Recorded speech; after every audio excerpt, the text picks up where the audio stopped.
Unfriended tells the story of a group of friends haunted by the vengeful spirit of a girl who committed suicide shortly after an embarrassing video of her was published on the internet. So, of course, these friends are picked off one by one between extended scenes of expository dialogue that does nothing but make every character come across as fully deserving of the horrific treatment they ultimately receive. Hi, I'm Cinematico Magnifico of AmoralCrackpot.com, and welcome to the Nightly Chill. Now, the short of it is that Unfriended comes across as more of an experimental film that simply drags on and on for some 80 minutes. By the time the movie crawls to the finish line with one of the most telegraphed conclusions in modern cinematic history, you'll wish it and you had just given up an hour earlier, as the only time this movie isn't trying to put you to sleep is when it presents the equivalent of one of those 30-second jump scare videos that have flooded the internet over the last decade or so.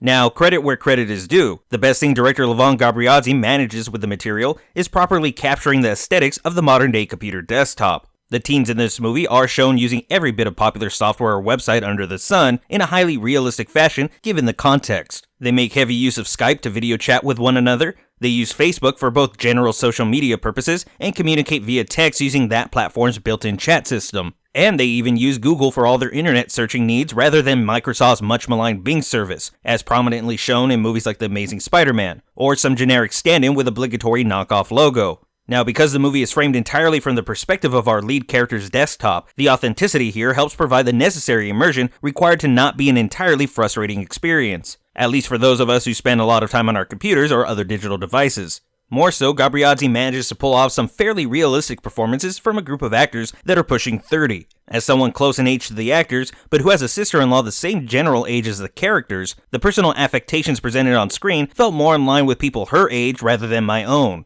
Now, this isn't true for every performance, but it was true enough to get the feeling I was watching a real-ish group of high schoolers rather than people my age trying too hard to look and act as such.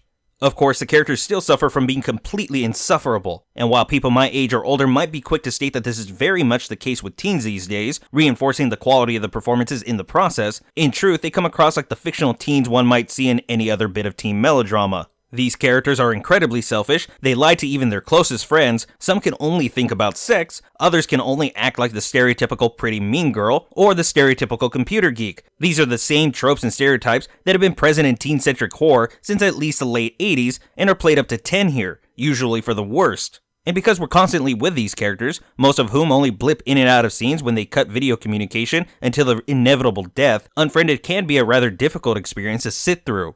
Even when we should probably sympathize with a group of kids being brutally butchered by some unseen spirit, it's more of a relief when it happens, because it means there is one less petulant brat spouting off one mean-spirited line after the next. When you're desperately waiting and rooting for the monster to kill the entirety of a movie's cast, something has gone horribly wrong. More to the point, some 10 minutes of entertainment in exchange for 70 minutes that teeter back and forth between utterly boring and unbelievably frustrating might prove the movie's title to be a bit too on the nose, because after you watch Unfriended, there's a good chance you'll be wishing you never gave it the time of day to begin with, and that's why it's easy to say no chill to Unfriended.